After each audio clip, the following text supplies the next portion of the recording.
नमस्कार दोस्तों, स्वागत है आपका पाइपिंग इंजीनियर्स के आज के वीडियो में। दोस्तों, आज एक बहुत ही इम्पोर्टेंट और हटके टॉपिक के बारे में बात करने वाले हैं। दोस्तों, आज हम बात करने वाले हैं प्रोक्यूरमेंट के बारे में। प्रोक्यूरमेंट आप सब जानते हैं, एक बहुत ही इम्पोर्टेंट हिस्सा है हमारे साइकिल का, हमारे सिस्टम का। दोस्तों, आज की वीडियो में हम प्रोक्यूरमेंट की चीज़ों के बारे में जानेंगे, कैसे प्रोक्यूरमेंट किया जाता है, क्या प्रोक्यूरमेंट साइकिल होती है और क्या-क्या प्रोक्यूरमेंट के टर्म्स होते हैं। दोस्तों, बेहतर एक्सपीरियंस के लिए प्लीज़ वीडियो को 1.5x स्पीड में देखें और अगर आपको वीडियो अच्छा लगा तो इसे लाइक ज़रूर करें। आइए बढ़ते हैं आज की वीडियो की तरफ और जानते हैं हम प्रोक्यूरमेंट के बारे में। दोस्तों, पहला सवाल वीडियो में आगे बढ़ने से पहले, प्रोक्यूरमेंट क्या होता है? जी हाँ, प्रोक्यूरमेंट के बारे में तो जानना पड़ेगा, तभी वीडियो में आगे मज़ा आएगा।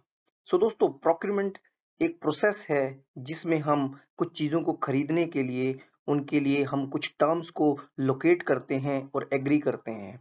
और यह हम लोग किसके साथ करते हैं? एक एक्सटर्नल सोर्स से, जो कि आधी बार या फिर मैक्सिमम टाइम टेंडरिंग और कॉम्पिटिटिव बिडिंग प्रोसेस के बारे द्वारा होता है।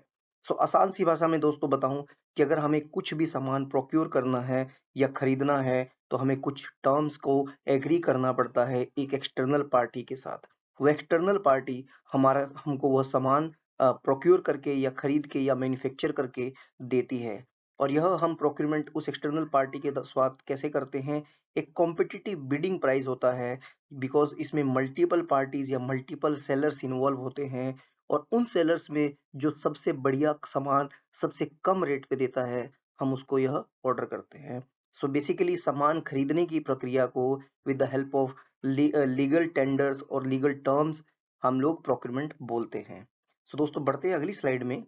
दोस्तों, इस स्लाइड में हम बात करने वाले हैं कि प्रोक्यूरमेंट साइकिल में क्या-क्या स्टेप्स होते हैं। ये स्टेप्स हम सब जानते हैं और हम लोग डे टू डे फॉलो भी करते हैं, लेकिन हमें कभी आइडिया ही नहीं लगता कि प्रोक्यूरमेंट साइकिल में ये स्टेप्स हम फॉलो करते हैं, तब हमारा सामान, हमारा मटेरियल ऑर्डर होता है और वो हम तक पहुंचता है।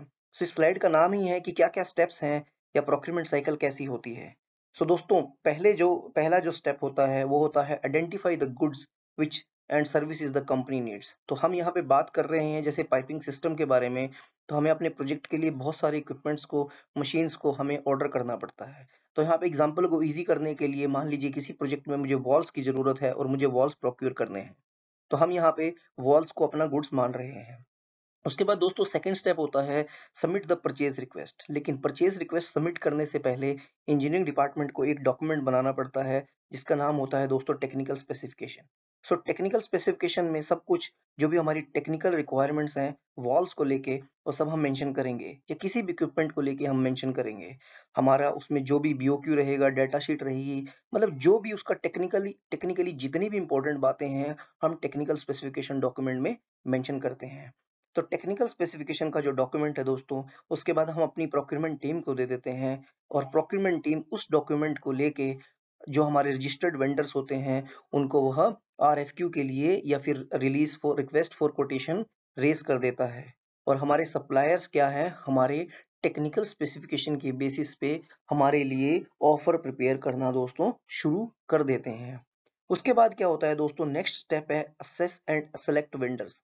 तो असेस एंड सेलेक्ट वेंडर्स में फिर हमारे इंजीनियरिंग डिपार्टमेंट का काम आता है। तो यहाँ पे हम लोग क्या करते हैं, टेक्निकल रिकमेंडेशन बनाते हैं। दोस्तों, ये जो टर्म्स हैं, जो मैं चीजें बता रहा हूँ, maybe organisation to organisation इन्हें कुछ और बोलते होंगे, लेकिन बात यह है दोस्तों कि जो साइकिल है, जो चीजें हैं, वह एक जैसी ही throughout the world follow होती है। तो हम टेक्निकल रिकमेंडेशन बनाते हैं। टेक्निकल रिकमेंडेशन बेसिकली क्या रहता है, इसमें हम बता देते हैं कि हमारे हिसाब से जिस जिस सप्लायर से हमारे पास से ऑफर आया है, टेक्निकली ये सप्लायर हमारी सभी रिक्वायरमेंट्स को मीट कर रहा है और आप इन इन सप्लायर्स के साथ प्रोक्यूरमेंट के लिए आगे बढ़ सकते हैं। दोस्तों, अभी के लिए इंजीनियरिंग डिपार्टमेंट का जो काम है वो स्टेज 3 के बाद खत्म हो जाता है। उसके बाद नंबर 4 में दोस्तों क्या रहता है, जो हमारा प्रोक्यूरमेंट डिपार्टमेंट है, वो सारी की सारी टर्म्स और प्राइजेस को नेगोशिएट करता है। प्राइजेस दोस्तों, हम लोगों के पास 2-3 सप्लायर से ऑफर होंगे, तो हम कहाँ से खरीदेंगे? हम वहां से खरीदेंगे जहां से हमें सबसे कम पैसे में हमारा सामान जो है डिलीवर हो रहा होगा। तो प्रोक्यूरमेंट नेगोशिएट करेगा प्राइस को और टर्म्स को। टर्म्स में ऐसा हो सकता है दोस्तों, सप्लाई रिलेटेड टर्म्स हो सकती हैं, डिलीवरी टाइम रिलेटेड टर्म्स हो सकती हैं। तो वह सब प्रोक्यूरमेंट डिपार्टमेंट डिस्कस करता है और निगोशिएट करता है। एक एक ऐसे स्टेज पे आ जाते हैं जहां पे दोनों पार्टी एग्री कर जाती हैं। दोस्तों, यह जब हो जाता है, उसके बाद हम लोग परचेज ऑर्डर बनाते हैं। परचेज ऑर्डर दोस्तों एक एग्रीमेंट होता है सप्लायर के बीच में और बायर के बीच में, जिसमें सारी टर्म्स लिखी होती हैं कि कितना माल वो डिलीवर करेगा, कितने समय में डिलीवर करेगा, कितना वो प्राइस लेने वाला है, क्या इंश्योरेंस का कवरेज रहेगा। सो बेसिकली यह बाइबल रहेगा आपके किसी भी ऑर्डर को लेके। आप जभी भी बाद में कुछ दिक्कत आती है तो सबसे पहले हम परचेज ऑर्डर को ही रेफर करते हैं। सो दोस्तों उसके बाद जब आपने परचेज ऑर्डर दे दिया तो फिर आपके इंजीनियरिंग डिपार्टमेंट का काम आता है। इंजीनियरिंग डिपार्टमेंट परचेज ऑर्डर होने के बाद आपका जो सप्लायर है अगर कुछ उसको डिज़ाइन करना है तो वो डिज़ाइन करने लगेगा। अब डिज़ाइन करने के बाद वह मैन्युफैक्चरिंग ऐसे शुरू नहीं कर देगा। वो आपको ड्राइंग्स भेजता है और उन ड्राइंग्स का दोस्तों आप अप्रूवल कर देते हो। तो जब आप अप्रूवल देते हो, अप्रूवल देने के बाद आप उसको मैन्युफैक्चरिंग क्लीयरेंस देते हो। तो जैसे ही उसे मैन्युफैक्चरिंग क्लीयरेंस मिल जाती है, तो वह उसके बाद मैन्युफैक्चरिंग शुरू करता है। सो लेट्स से मैन्युफैक्चरिंग कर ली उसने, उसके बाद भी वह डिलीवर एकदम से नहीं कर सकता। जब वो मैन्युफैक्चरिंग करता है, कंप्लीट होने के बाद दोस्तों, वो आपको एक इंस्पेक्शन कॉल देता है। उस इंस्पेक्शन कॉल में दोस्तों आपका इंस्पेक्टर क्वालिटी इंस्पेक्टर जाता है और वह सारे इक्विपमेंट्स को चेक करता है। तो जब मैन्युफैक्चरिंग क्लीयरेंस आपको मिल जाती है और क्वालिटी इंस्पेक्टर एक गो अहेड दे देता है कि जो भी मेरे सप्लायर ने इक्विपमेंट्स बनाए हैं वो एज पर द क्वालिटी है, वो रेडी टू डिस्पैच हैं। तो जब वो डिस्पैच कर देता है सप्लायर, उसके बाद जो जो जो मेरे गुड्स हैं वह मैं अपने वेयर हाउस में रिसीव करता हूँ। सो दोस्तों रिसीव करने से पहले मैं मेरे वेयर हाउस में एक थ्री वे मैचिंग होती है। सो थ्री वे मैचिंग क्या होती है दोस्तों?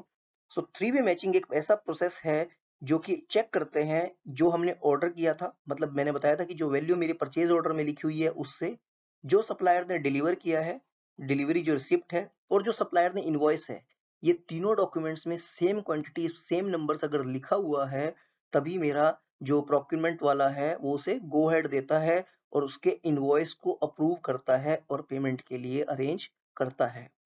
सो यह कंप्लीट साइकिल दोस्तों प्रोक्यूरमेंट में होती है। और प्रोक्यूरमेंट में अगर पेमेंट रिलीज हो गई है उसके बाद हम रिकॉर्ड्स रखते हैं।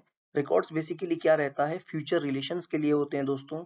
इस सप्लायर ने अगर अच्छा काम किया है तो मे बी हम उसके साथ फ्यूचर में भी काम करना चाहेंगे, अगर नहीं किया है तो मे बी फ्यूचर में हम उसके साथ काम नहीं करना चाहेंगे।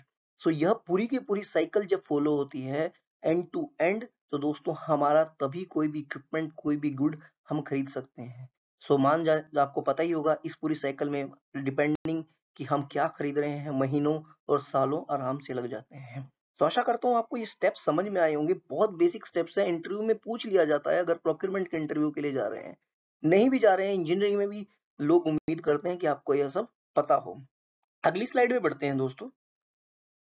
इस स्लाइड में दोस्तों हम बात करेंगे procurement, purchasing and supply chain के बारे में। बहुत ही इंपॉर्टेंट है, मैंने सोचा यह भी आपको पता होना चाहिए, तभी इस पीपीटी में, इस डिस्कशन में मैंने इसको रखा है।